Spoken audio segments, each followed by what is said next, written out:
Mas a vocação é um dom, certo? A habilitação vem com desempenho, com estudo, com a pesquisa, com a aplicação, com a prática. Vem a capacitação. Vocação é uma coisa. Vocação é uma potencialidade, um potencial da pessoa que, através do estudo, da pesquisa e da prática, é desenvolvido e torna as pessoas hábeis. Todos nós, sem exceção, fomos vocacionados por Deus.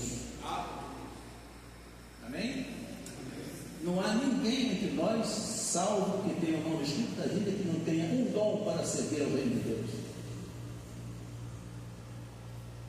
E eu tive refletindo sobre isso.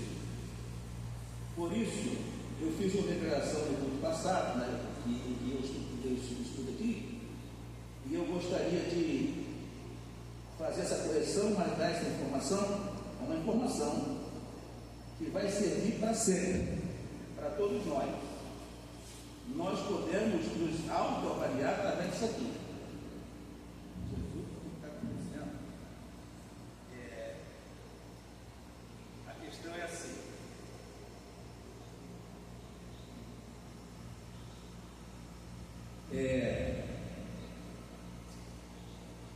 Existem duas maneiras de nós aprendermos, duas maneiras básicas. Quer dizer, pode ser dividido assim, duas maneiras. Primeiro, quantas pessoas aqui se comprometeram em ler durante um ano a Bíblia? Quantas pessoas? Eu vejo aqui, final de ano, as pessoas sempre aqui reconhecidas publicamente, ler uma pessoa, quantos mais? Tem mais alguém aqui? Dois. Os outros não vieram, mas são várias pessoas. Talvez mais de uma dezena, né?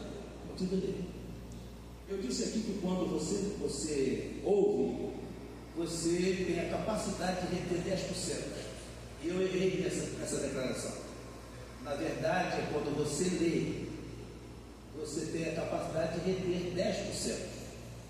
Existem dois tipos de leitura: analítica, né, que você lê pesquisando, investigando, né, faz consultas, é para que você estude.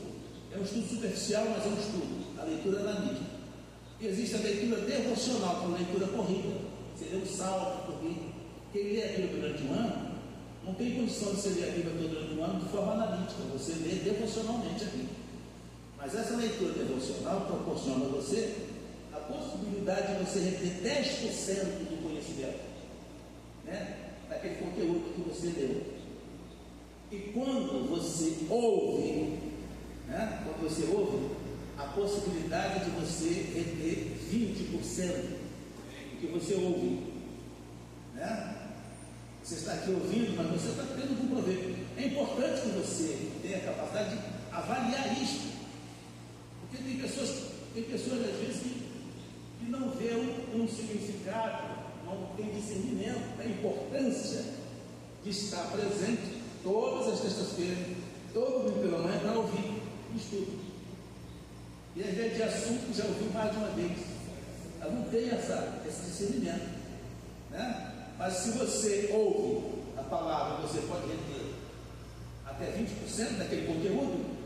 Imagina se você vê o mesmo assunto por mais de uma vez, durante um ano, por vários anos, você vai reter muito mais. É isso? Agora, quando você vê, né? Quando você vê uma exposição, um vídeo, um filme, né? Quando você vê, você tem a capacidade de absorver 30%. Não, quando você vê. Agora, quando você vê e ouve, associa essas duas metodologias, aí é 40%.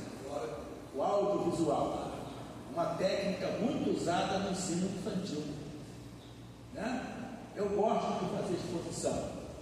Agora eu não estou tendo condição, mas eu gosto de botar um texto ali, às vezes imagens que estejam associadas ao assunto, porque isso ajuda. Eu disse aqui em um dos estudos passados que a homilética, que é a ciência da pregação, a ciência e arte da pregação, ela sugere inclusive o uso de ilustrações. porque você associa, entende?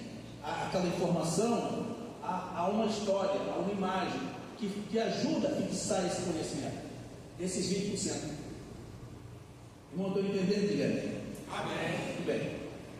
Mas isso é um método chamado método passivo, né, de aprendizagem. Método passivo de aprendizagem. Quando você lê 10%, quando você ouve 20%, quando você vê, você absorve 30%. E quando você ouve e vê o audiovisual, a possibilidade de você absorver 40%. Amém? Mas tem o segundo metodologia chamado método ativo, né? Que é quando você ouve e até mesmo vê, mas você tem participação, você faz perguntas, você questiona, você tira dúvidas, aí 40%. Amém? 40%. Aí quando você pega este assunto aqui, o pastor sugere que você pegue depois o estudo em casa e você revisa esse estudo, entendeu? Você esboça ele, você faz uma síntese dele, uma revisão, 50%. Não mais. Você pode nesse 70% de absorção. 70%. Você pega um assunto e você revisa ele. Né? Recaptura, revisa. Aquilo que nós chamamos de remoer o assunto depois. Pega em casa, né? Eu gosto de usar a apostila porque você está ouvindo, você perde 80%. Mas se você leva a apostila para casa, você depois pega aquele assunto esboçado didaticamente, tudo em ordem cronológica, e você revisa aquele assunto, entende? Você está adquirindo 70% de aprendizagem.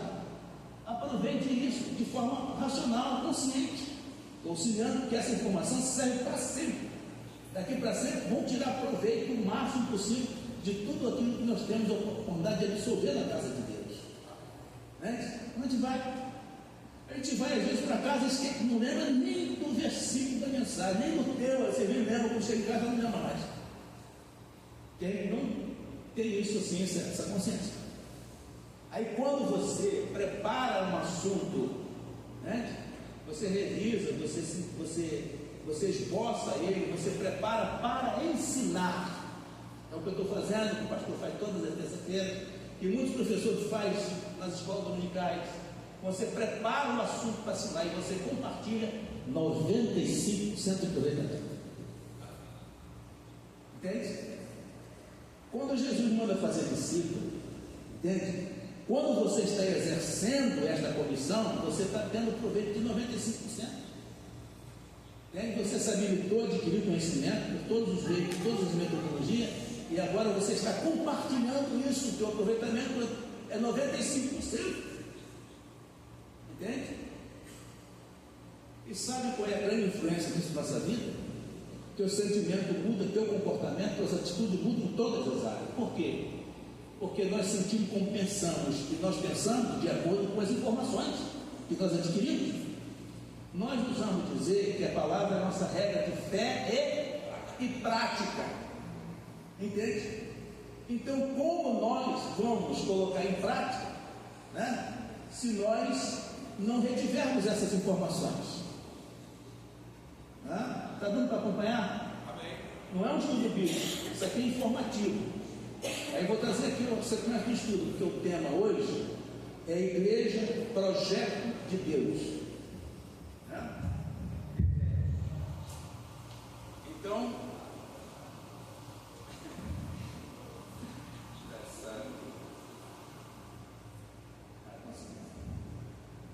Igreja Projeto de Deus. Os irmãos, agora sim. Jesus amado, faz isso aqui funcionar, meu mestre. O cara funciona porque não quer funcionar.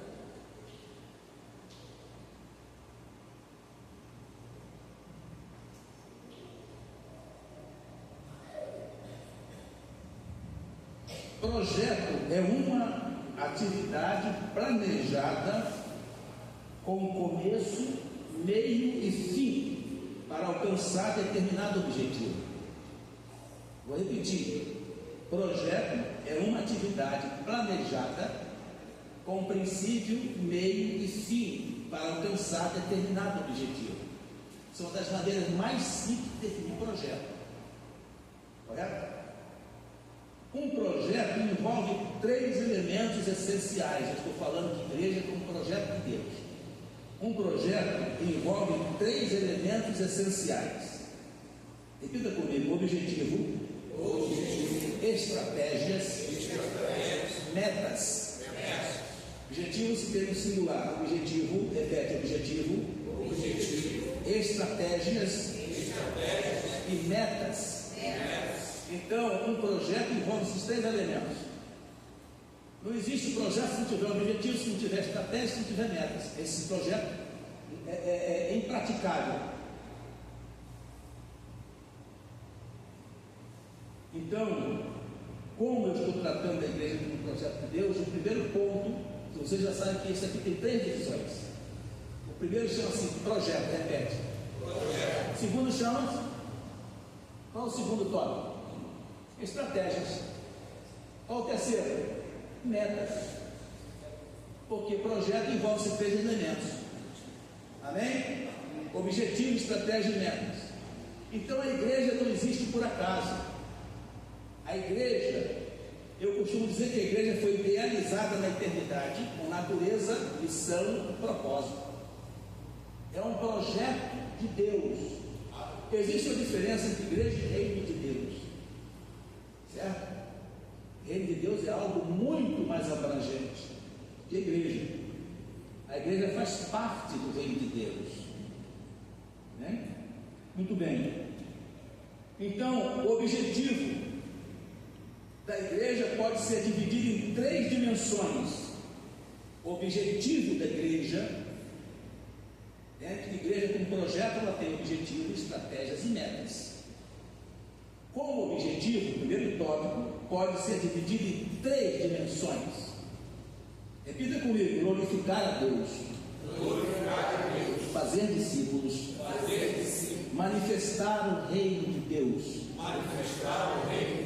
Esse é o objetivo da igreja, certo? Pode ser dividido, esse assunto pode ser dividido de outras formas. Se o irmão pesquisar, vai encontrar outras divisões. Eu preferi essa simplificada, que engloba tudo que a igreja se propõe a realizar. Então, a igreja tem o objetivo de glorificar a Deus. Segundo, ela tem o objetivo de fazer discípulos. Terceiro, ela tem o objetivo de manifestar o reino de Deus na terra. Vamos falar sobre glorificar a Deus, né? Primeira dimensão do objetivo. Efésios capítulo 1, versículo 3 a 6. Bendito Deus e Pai de nosso Senhor Jesus Cristo, o qual nos abençoou com todas as bênçãos espirituais nos lugares celestiais em Cristo, como também nos elegeu nele antes da fundação do mundo, para que fôssemos santos e irrepreensíveis diante dele em amor, e nos predestinou para filhos de adoção por Jesus Cristo para si mesmo, segundo o beneplácito de sua vontade. Tudo isso, todas essas bênçãos espirituais, tudo isso que Deus fez por nós, foi para louvor e glória da sua graça, pela qual nos fez agradáveis assim no amado. Amém? Então, a primeira divisão, meu aspecto de glorificar a Deus, do objetivo é glorificar a Deus. Aqui nós temos mais um texto, glorificar a Deus é o primeiro aspecto, a primeira dimensão do objetivo da igreja. Glorificar a Deus. Em tudo o que nós fizermos, em todas as nossas ações, verifique-se isso, se esse objetivo está sendo alcançado. A igreja, ela existe para glorificar a Deus.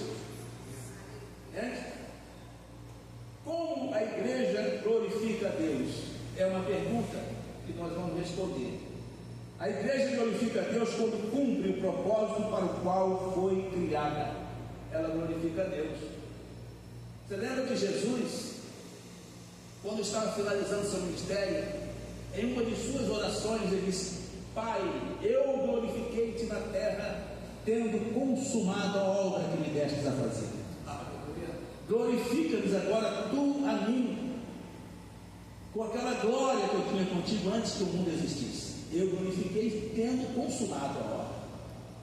Então a igreja glorifica a Deus quando cumpre o propósito para o qual foi criada. Um dos seus objetivos é glorificar a Deus em todas as coisas, tornando visível o seu caráter, sua vontade e seu reino no mundo. Isso acontece de diversas maneiras. Como a igreja glorifica a Deus? A igreja glorifica a Deus quando adora a Deus. A igreja glorifica a Deus por meio da adoração, do louvor e de uma vida de obediência. Amém? Isso é o que nós devemos tornar prático de tudo aquilo que nós ouvimos, que nós aprendemos. João capítulo 4, versículo 23 e 24. Mas a hora vem e agora é em que os verdadeiros adoradores adorarão o Pai em espírito e em verdade, porque o Pai procura tais que assim o adorem. Porque Deus é espírito, importa que os que o adorem em espírito e em verdade. Para ser breve, segundo tópico, a igreja glorifica a Deus proclamando o Evangelho. Não somente quando louva, quando adora, quando cultua, mas quando proclama o Evangelho. A igreja está glorificando a Deus, porque ela está cumprindo o propósito para o qual ela foi criada. Mateus capítulo 28, 19 e 20. Portanto, ide e ensinai todas as nações, batizando-as em nome do Pai, do Filho e do Espírito Santo, ensinando-as a guardar todas as coisas que eu vos tenho mandado, e eis que estou convosco todos os dias até a consumação dos séculos. Então, proclamar o Evangelho não é uma opção, é uma missão, é uma vocação e também uma capacitação. A igreja foi capacitada para cumprir esse propósito. A igreja glorifica a Deus em terceiro lugar, vivendo em santidade. Olha como não é tão difícil entender, mas é preciso entender para colocar em prática. A igreja glorifica a Deus vivendo em santidade. Uma vida transformada pelo Espírito Santo revela a santidade de Deus ao mundo. Presta atenção, uma vida transformada pelo Espírito Santo revela a santidade de Deus ao mundo. 1 Pedro, capítulo 1, 15 e 16. Mas como é santo aquele que vos chamou, sede vós também santos, em toda a vossa maneira de viver, porque isso glorifica a Deus. Portanto, porquanto escrito está, sede santos, porque eu sou santo. Então a igreja glorifica a Deus nesse aspecto. Mateus capítulo 5, 16. Assim resplandeça a vossa luz diante dos homens, para que vejam as vossas boas obras e o quê? E glorifique o vosso Pai que está nos céus. Sua santificação contribui para que o nome de Deus seja glorificado. Em quarto lugar, a igreja glorifica a Deus manifestando amor e unidade. O amor entre os cristãos testemunha quem Deus é e glorifica o seu nome. João 13, 34 e 35. Um novo mandamento vos dou, que vos ameis uns aos outros, como eu vos amei a vós, que também vós uns aos outros vos ameis. Nisso todos conhecerão que sois meus discípulos, se vos amardes uns aos outros. É a sua identidade perante o mundo, todos, não apenas alguns. Amém? Crentes e não crentes, salvo e não salvo. Onde você estiver, por onde você passar, as pessoas vão te identificar e vão glorificar a Deus, porque vão ver mudanças. João capítulo 17, verso 20 a 23, eu não rogo somente por estes, mas também por aqueles que pela sua palavra hão de crer em mim, para que todos sejam um, como eu e o Pai, como tu, ó Pai, o és em mim e eu em ti, que também eles sejam um em nós, para que o mundo creia que tu me enviastes. Aleluia. Então a comunhão é um testemunho, né, que contribui para que o nome de Deus seja glorificado, e a igreja cumpre, mesmo silenciosamente, cumpre o propósito de glorificar a Deus. A igreja glorifica a Deus servindo ao próximo, não é uma opção também. Precisamos de forma consciente e até sistemática nos empreender no serviço ao próximo, né? Procurar mesmo o que fazer, né? Nós vivemos num mundo hoje do individualismo, cada um cuida de si, né? Terceiriza para Deus a responsabilidade, cada um cuida de si, Deus de todos. No final, a igreja glorifica a Deus servindo ao próximo, ao praticar boas obras e servir com humildade. A igreja aponta para a bondade de Deus. Mateus 5,16. Assim, resplandeça a vossa luz diante dos homens, para que vejam vossas boas obras e glorifiquem o vosso Pai que está nos céus. Olha aí, a igreja cumprindo o propósito de glorificar Deus através das boas obras. Você vai inspirar outras pessoas a glorificar a Deus. Eu já disse aqui por mais de uma vez, vou repetir. Um fato muito simples, uma experiência que tive. Eu fui ali para aquela banda de Irajá, levar o carro numa oficina especializada. Eu fui com um dos meus filhos, e enquanto o mecânico fazia o serviço do meu carro, meu filho me convidou para ir na padaria, próximo ali, um quarteirão adiante, para tomar um café. Eu fui com ele até lá. Na volta, bem perto da padaria, tinha um senhor debaixo de uma marquise, um senhor dos seus 70 e poucos anos assim. E meu filho, sem falar nada comigo, ele aproximou do homem e deu uma oferta lá na mão do homem. E este homem, ele nem abriu a mão para ver o que meu filho tinha dado, o valor.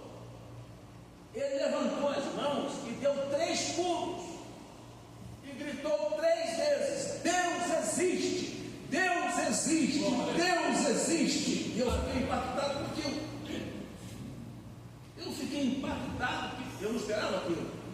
Ele não disse obrigado, meu filho, não abriu a mão para ver o valor. Aí nós caminhamos, aí ele olhou para trás, ele foi na padaria, pegou umas cavadas lá e dividiu com outros colegas para debaixo da marquesa.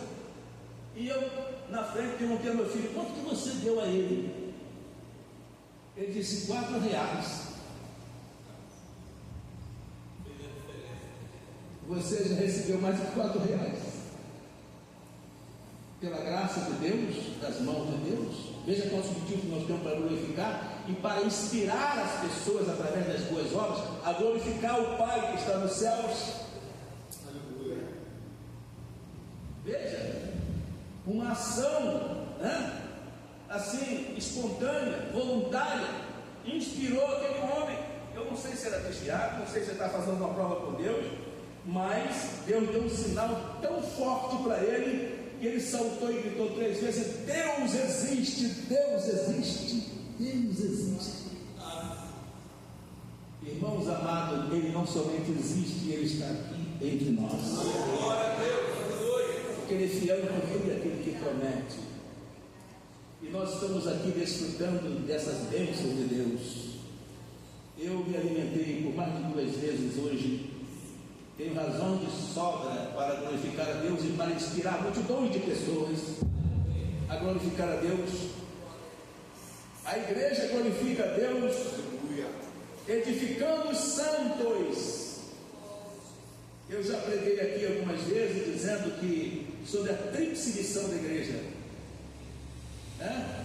Adorar e servir a Deus, edificar o corpo de Cristo e evangelizar o mundo. A igreja glorifica a Deus, né? Quando edifica os santos. a edificação, glorifica o nome do Senhor. Quando você exerce os seus dons, seu ministério, suas vocações, para a edificação do corpo de Cristo, Deus está sendo glorificado. Você está sendo um canal para a glorificação do nome do Senhor. Amém, irmãos? A gente precisa rever esses valores. Isso está à nossa disposição. Deus está tratando conosco todos os dias porque Ele é fiel. Quando Ele deu a grande comissão, Ele concluiu dizendo: estarei convosco todos os dias até a consumação dos séculos. Nas lutas, na dificuldade, nas adversidades, Deus está presente. Aleluia, Ele está presente. E às vezes nós nos preocupamos, somos seres emocionais, e às vezes temos carências emocionais. As nossas orações mais fervorosas, sabe quais são? Senhor, eu quero sentir a Tua presença. Senhor, eu quero sentir a Tua presença. É bom sentir a presença de Deus, mas você não precisa sentir a presença de Deus para reconhecer a sua presença. Não precisa sentir, Ele está presente porque Ele é fiel. Mesmo que não percebamos a sua presença, Ele está presente e está agindo em seu favor. Você pode glorificar Deus por isso? Então a igreja glorifica a Deus edificando os santos. Quando os crentes crescem em maturidade e refletem o caráter de Cristo, Deus é glorificado. Efésios 4, 11 a 16, Ele mesmo deu uns para apóstolos, outros para profetas, outros para evangelistas, outros para pastores e doutores. Com que propósito? Querendo o aperfeiçoamento dos santos, para a obra do ministério, porque nisso Deus é glorificado, até que todos cheguemos à unidade da fé e ao conhecimento do Filho de Deus, a varão perfeito, à medida da estatura completa de Cristo, para que não sejamos mais meninos inconstantes, levados em roda por todo o vento de doutrina, pelo engano dos homens que com astúcia enganam fraudulosamente. Antes, seguindo a verdade em amor, cresçamos em tudo naquele que é a cabeça, Cristo, do qual todo o corpo, bem ajustado e ligado pelo auxílio de todas as juntas, segundo a justa operação de cada parte, faz o aumento do corpo para edificação e amor. Amém? A igreja glorifica a Deus quando, aleluia, edifica os santos. Colossenses 1, 28, a quem anunciamos, admoestando a todo homem e ensinando a todo homem em toda a sabedoria, para que apresentemos todos os homens perfeitos em Jesus Cristo. A Bíblia resume esse propósito de glorificar a Deus em duas passagens importantes. Efésios 3, 20 e 21, ora, aquele que é poderoso para fazer muito mais abundantemente além daquilo que pedimos ou pensamos, segundo o poder que em nós opera, e a esse glória da igreja por Jesus Cristo, em todas as gerações, para todos sempre. Amém. Segundo 1 Coríntios 10, 31, portai-vos de modo que não deis escândalo, nem aos judeus, nem aos gregos, nem à igreja de Deus, porque com isso Deus é glorificado. Olha o resumo da glorificação do nome do Senhor, esse tópico: portai-vos de modo que não deis escândalos, nem aos judeus, nem aos gregos, nem à igreja de Deus. A igreja glorifica a Deus quando vive em obediência à sua vontade, quando adora o seu nome, quando anuncia o Evangelho, quando faz discípulo, quando manifesta o caráter de Cristo ao mundo. A igreja glorifica a Deus. Amém? É mais fácil, mais prático, né? Entendermos, né? Porque agiremos de forma racional, de forma consciente. Segunda parte, a segunda dimensão de glorificar o nome do Senhor é fazer discípulos. A igreja não deve apenas produzir convertidos, mas formar pessoas que aprendam a seguir, obedecer e imitar Jesus. Amém? Olha que responsabilidade, né? Não basta basta os pais gerar um filho, né? Ele tem que torná-lo cidadão, e aqui no contexto da igreja, torná-lo cidadão do reino de Deus, cidadão do céu.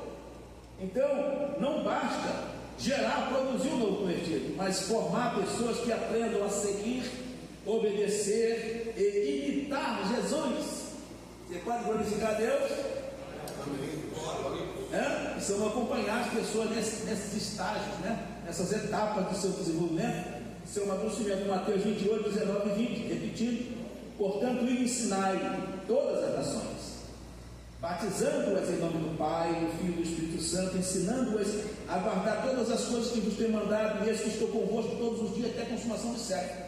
Eu estou falando aqui, irmão, do objetivo da igreja, as 3 dimensões do objetivo da igreja, mas na sequência deste estudo, outra oportunidade, eu vou falar das estratégias usada por Jesus, ensinada por Jesus, praticada pela igreja primitiva para cumprir o propósito da igreja como projeto de Deus. E vamos falar também sobre metas desta igreja. Jesus estabeleceu metas para a igreja, então a igreja tem etapas a cumprir de forma consciente, de forma racional. Bem, fazer discípulos. Como fazer discípulo? Uma pergunta que carece de uma resposta. Se entendemos que um dos objetivos centrais da igreja é fazer discípulos, conforme a ordem de Jesus, na grande comissão, Mateus 28, 19 e 20, então esse discipulado deve ser realizado de maneira intencional, bíblica e relacional. Repete comigo: intencional, bíblica e relacional. É como fazer discípulo. O discipulado começa com a pregação das boas novas, chamando as pessoas ao arrependimento e à fé em Cristo. É o primeiro passo, discipulado. Levar as pessoas à experiência de conversão. Mateus 16, 15. E disse: ide por todo o mundo, pregai o evangelho a toda criatura. Amém? Então, o primeiro passo é esse. Não podemos discipular sem que levemos a pessoa a experiência de conversão, do novo nascimento. Romanos 10, 14 e 17. Como, pois, invocarão aquele em quem não creram? E como crerão naquele em quem não ouviram? E como virão se não há quem pregue? E como pregarão se não forem enviados? Como está escrito: conformosos os pés dos que anunciam a paz, dos que anunciam coisas boas. Mas nem todos obedecem ao Evangelho, pois Isaías diz: Senhor, quem creu na nossa pregação?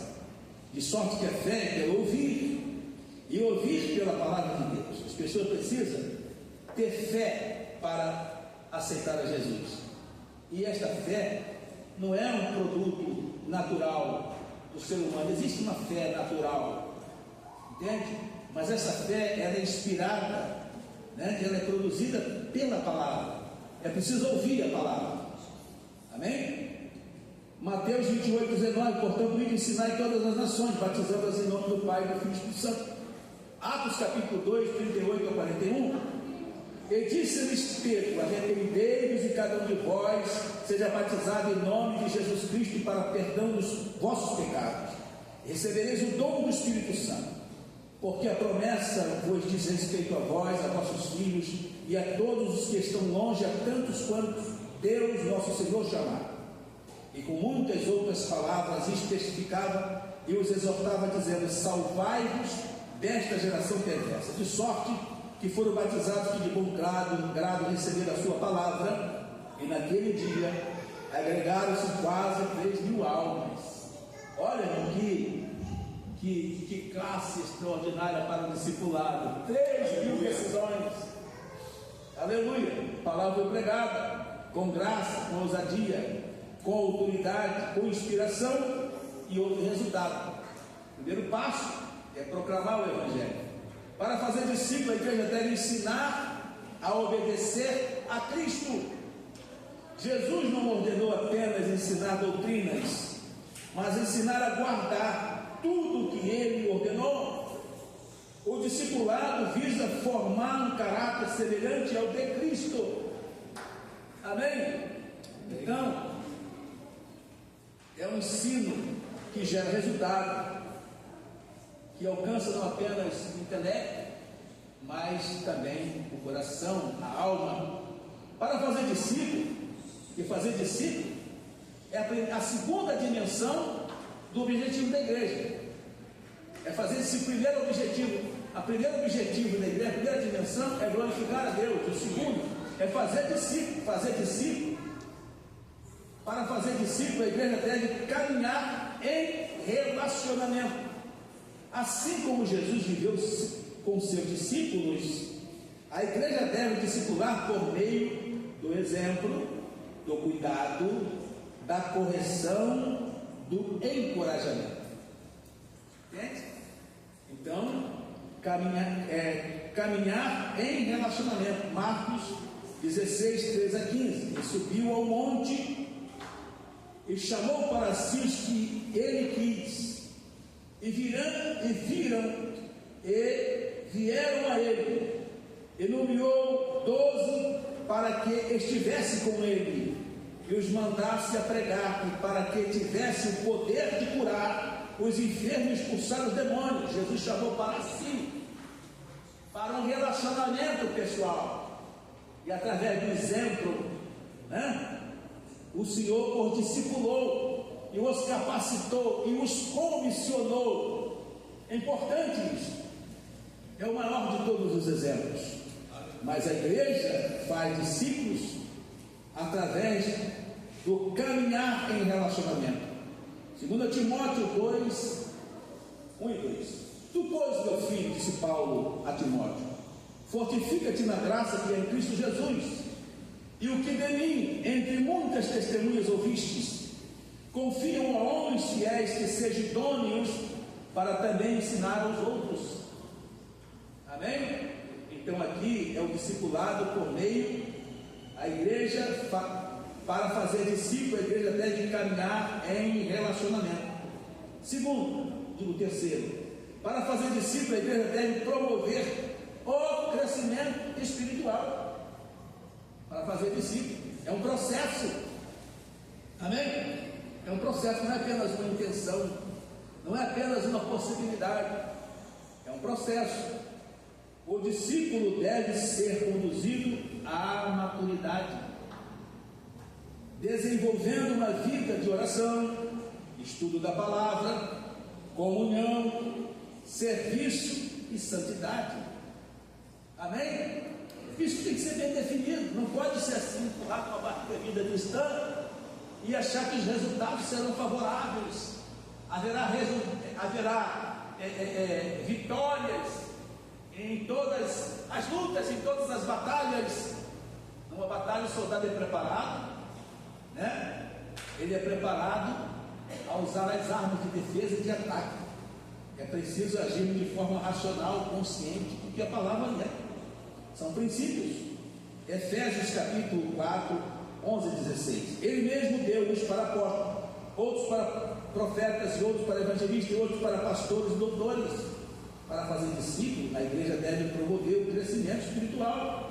E esse crescimento espiritual é produzido através do ensino da palavra, do exercício dos dons. Entende? É o que promove. Crescimento é edificação. Colossenses capítulo 1, versículo 27 e 28. Aos quais Deus quis fazer conhecer quais são as riquezas da glória deste mistério entre os gentios, que é Cristo em vós, esperança da glória, a quem anunciamos, admoestando a todo homem e ensinando todo homem toda a sabedoria, para que apresentemos todo homem perfeito em Jesus Cristo. Amém? Mais um ponto: para fazer discípulo, a igreja deve capacitar para servir. Amém? As pessoas podem ser até vocacionadas. Como eu já disse aqui, a vocação é uma coisa, é uma inclinação natural, é uma tendência, é um potencial. Mas a capacitação vem através do aprendizado, da prática, do estudo, da experiência. Vem a capacitação. E a igreja, mesmo as pessoas tendo dons, todos aqui têm dons para servir ao reino de Deus, mas todos nós precisamos de aprimoramento, de capacitação. Amém? Capacitação. E existe, porque o discipulado, ele tanto é teórico como é prático. Teórico é prático. Se nós nunca nos dispusermos a encarar os desafios da grande comissão, não somaremos experiência. E se não tivermos experiência, nós não crescemos, nem temos maturidade.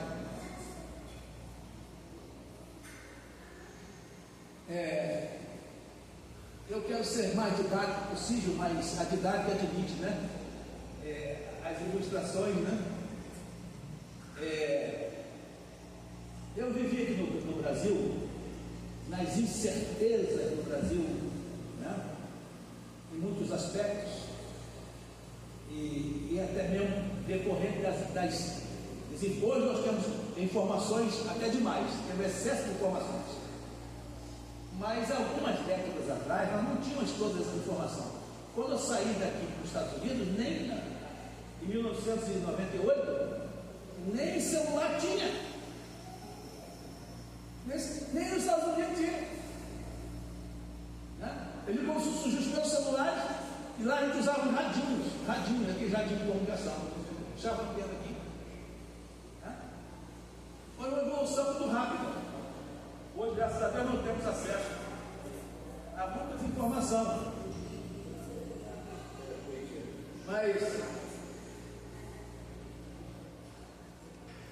então,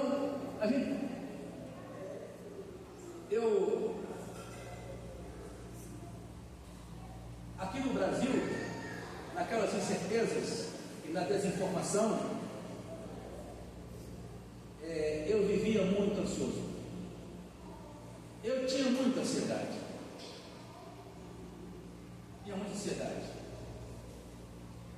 Eu cheguei quase a uma gastrite.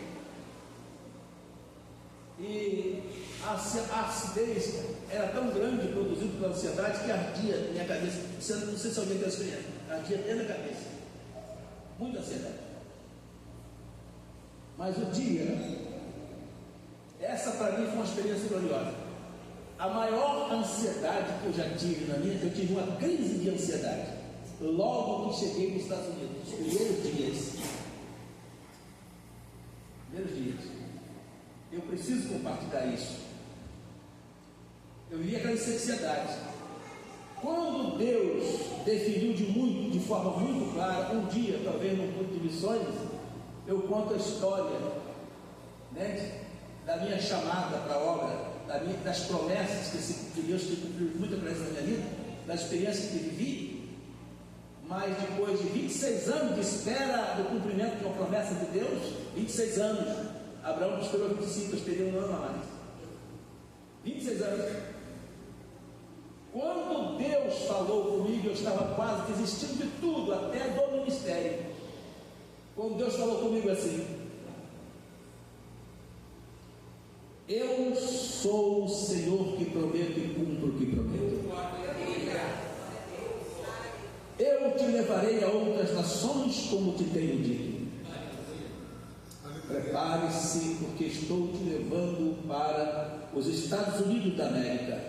E me deu uma lista de nações que eu iria. Eu abrirei todas as portas diante de ti. Tu serás entrevistado em rádio e televisão e escreverás livros. Quando esta palavra profética estava no meio, eu já estava no chão prostrado. Mas aquela foi a tábua de salvação, porque eu me agarrei com unhas e dentes àquela promessa. Parece que aquela era a última oportunidade. Eu ouvi várias vezes Deus lembrando as promessas ao longo de 26 anos. Eu tinha 19, fui aos Estados Unidos com 45, e eu cometi um erro. Eu disse: Senhor, por que agora? Eu era tão jovem, tão cheio de entusiasmo, 19 anos. Por que agora aos 45? E Deus não me deu resposta. só disse para mim: eu abrirei as portas diante de ti. Irmãos, quando chegou, é uma história detalhada, não vou contar aqui toda, mas eu fui recebido por um pastor que nunca havia me visto antes. Quando me colocaram em contato com ele nas vésperas da viagem, eu preparei todo o documento sem saber quem ia me receber, o que eu ia fazer na América, para onde ia, sem saber nada. Só confiei na promessa e preparei tudo para ir. Preparei mesmo, vendi carro, vendi todos os móveis de casa, não tinha nem como voltar, não tinha mais emprego, não tinha mais, a casa estava vazia, não tinha nem como voltar mais atrás. Vendi, matei os bois, queimei os carros. E aí, quando eu cheguei, o pastor disse assim: não precisa dizer quem é você, como você é, como está vestido. Eu vou reconhecê-lo no aeroporto. E quando cheguei no aeroporto, diante de centenas de pessoas, ele estava lá para me receber. Sem nunca ter me visto antes. Me levou com toda a família para a casa dele. Mas naqueles primeiros dias, ele me disse assim: agora você esquece o Brasil, porque se você quiser se lembrar na América, pelo menos em 4 anos você não terá mais a chance de voltar ao Brasil. Quando ele disse isso, irmãos, o poder da cultura que exerce sobre nós, dizem os estudiosos que 85% do nosso comportamento é um reflexo da cultura, o resto é aprendizado e experiência, 15%. Por isso que Deus diz a Abraão: sai da tua pátria, da tua parentela, da casa dos teus pais, por causa da influência cultural. Quando ele disse isso, você precisa esquecer o Brasil. Eu tive uma crise tão violenta de ansiedade que eu tive até ânsia de vômito, terrível, mas aquele sintoma que eu vivia no Brasil foi-se para sempre. Nunca mais, já fazem mais de 28 anos, nunca mais eu soube o que era uma dor de cabeça ou uma crise de ansiedade, nunca mais. Sabe por causa de quê? Quando você se lança nos braços de Deus para confiar nele, as tensões desta vida não te atrapalham mais. Existem pessoas em depressão, em crise de ansiedade, de pânico, porque não se dispuseram para se lançar pela fé nos braços de Deus. O dia que você aceitar o desafio da grande comissão, você vence essas barreiras. Eu ultrapassei essa barreira, literalmente, ultrapassei esta barreira. E meus pensamentos parecem que se fixaram no passado. Inclusive a depressão tem causas passadas, se fixaram no passado. Mas eu comecei a olhar para frente, ter perspectiva de futuro, porque as promessas de Deus criaram novas perspectivas. Essas promessas para a igreja, para todos nós. A gente precisa se livrar dessa carga do passado, dessa pressão, né? Das nossas impossibilidades. Isso está diante de nós. Liberte-se pelo poder da palavra do Senhor. Rompe esta barreira definitivamente e glorifique a Deus. Aleluia. Já passou da hora? Ainda tem um pouquinho, né?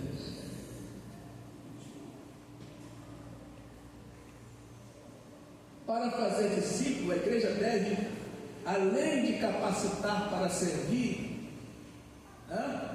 Então, irmãos, quando você adquire nova experiência, você se capacita. Aleluia. Os irmãos não imaginam como funciona a minha mente e o meu coração.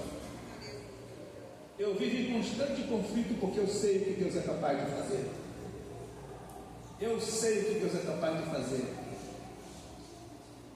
Eu sei o que Deus é capaz de fazer. Quando Deus me disse: eu sou o Senhor que prometo e cumpro. Irmãos, as coisas aconteciam. Eu falava com Deus assim, marcando data para Deus, prazo. Fala, Senhor, eu preciso desse resultado em 3 dias. O resultado batia a porta. Quando você está em obediência à direção do Espírito, Deus responde de maneira clara e transparente. É coisa extraordinária. Eu vivi essas experiências, eu sei o que Deus pode fazer. Olha para dizer aos irmãos, eu cheguei, Deus mandou para os Estados Unidos, não me disse para onde. Eu fui para a Flórida, é onde chega a maior parte dos brasileiros. Na Flórida, fui para Miami, onde o pastor me recebeu. Na noite em que eu saí, Deus usou uma profeta e falou comigo: tu não ficarás aqui. Deus me disse: tu vai para Boston. Eu disse: Senhor, eu estou pisando aqui agora, acabei de chegar. Aí Deus deu a direção. Então, passou, se não me engano, uma semana ou 2, eu fui para Boston. E quando cheguei em Boston, eu fui sozinho, deixei a família, 2 horas de voo de Miami para Boston. Eu fui com uma escola bíblica enorme, com pessoas de várias nações. Eu precisava falar com o pastor, ele me fez esperar 17 dias. Eu esperei para falar com ele 17 dias. Sabe qual foi o tempo de atenção que ele me deu depois de 17 dias? 3 minutos. 3 minutos no máximo. Ele disse assim: onde está a tua família? Está na Flórida. Por que você não trouxe a tua família? Venha para cá que eu vou te apoiar. Eu vou te colocar um carro à sua disposição, arrumar uma casa para ficar para a tua família. Vai buscar a tua família e virou as costas para eu sair. Esperei 17 dias para ouvir isso. Entende? Porque Deus me disse: eu abrirei todas as portas. Aleluia! E esse pastor, com antes de 6 meses, pediu renovação do meu visto de turista. Ele assumiu perante a migração a responsabilidade de sustentar a minha família como ministro do Evangelho e me legalizou na América, porque por causa da promessa de Deus. E isso é extraordinário. Então, aí eu dei entrada, morando em Boston, por recomendação da igreja, eu dei entrada no meu processo de migração a um advogado da Flórida. Eu estava no norte dos Estados Unidos, eu dei entrada com um advogado no sul dos Estados Unidos. E esse advogado mandou meu processo para a sede da migração no Texas, outro estado. E aí, eu teria que voltar à Flórida meses depois, talvez uns 4 meses, 6 meses depois, para ver o resultado, certo? Levar toda a família de avião ou de carro para a Flórida, ser uma despesa grande que eu não estava preparado para fazer, e arrumar hospedagem lá. Mas aí surgiu um movimento de renovação espiritual, de avivamento na igreja. Minha filha estava adolescente, envolvida naquilo ali, e a minha filha completou 21 anos, e ela só tinha direito antes de 21 anos a ser legalizada no meu processo. Aí eu liguei para o advogado: minha filha completou 21 anos. Ela disse assim: então tua filha não tem garantia de legalização no teu processo. Eu fiquei preocupado: eu vou me legalizar com meus filhos mais novos e minha filha, que é mais velha, vai ficar sem ser legalizada nos Estados Unidos? Levamos para Deus. Aí a minha filha chegou em casa um dia, num fervor espiritual, que estava na igreja. Ela disse: papai, eu estava orando e eu pedi ao Senhor: Senhor, minha legalização na América. E o Senhor me disse assim: você já está legalizado.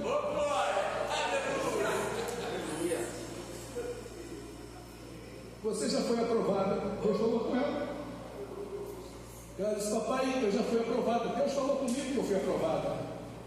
Aí eu liguei para o advogado e disse: não temos nenhuma informação. Eu chamei um rapaz que falava muito fluentemente o inglês. Ele ligou com o meu número de processo para a sede da migração do Texas. Eu falei para ela: se você foi legalizado, eu e teus irmãos e tua mãe foi legalizada, porque você está no meu processo.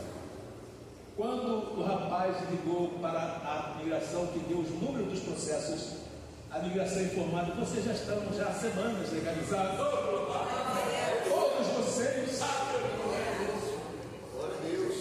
Aí sabe o que eu fiz? Fui com o computador e bati, né, uma folha de ofício com letras maiores possível. Eu escrevi assim: Deus é fiel, e coloquei em todas as portas da casa. Deus é fiel. Ele cumpre o que promete. Se você tem promessa de Deus bíblica, ou através da boca de um santo profeta de Deus, confie nas promessas do Senhor, porque Ele é fiel. Louvado seja o nome de Jesus. Eu preciso encerrar aqui. Já vou encerrar. Para fazer discípulos, a igreja deve multiplicar discípulos. Para fazer discípulos, a igreja deve multiplicar discípulos. Faz parte da missão. O objetivo final é que cada discípulo também faça novos discípulos, dando continuidade à missão de Cristo. 2 Timóteo 2:2. E o que de mim, entre muitas testemunhas ouviste, confia-o a homens fiéis, que sejam idôneos para também ensinar os outros. Aleluia. Aleluia. Glória a Deus. Então, para fazer discípulo é preciso multiplicar discípulos. Ainda Mateus 28:19 e 20, já foi lido várias vezes, concluindo este tópico. A igreja faz discípulos anunciando o Evangelho. Repita comigo: anunciando o Evangelho. Segundo, batizando os que creem, ensinando-os a obedecer a Cristo, acompanhando-os em seu crescimento espiritual, capacitando-os para fazer novos discípulos. Dessa forma, ela cumpre a grande comissão e participa da expansão do reino de Deus. Irmãos queridos, irmão, desculpa, porque quando eu lembro dos feitos do Senhor, das maravilhas, das experiências, de alguns privilégios, eu me emociono. Dizem que o homem não chora, né? Mas nós somos meninos em Cristo, podemos chorar. E eu fico realmente sensibilizado quando eu lembro, porque eu sei que Deus é o mesmo, Deus é fiel, Ele pode fazer tudo de novo. Amém, irmãos? Deus nos abençoe em nome de Jesus.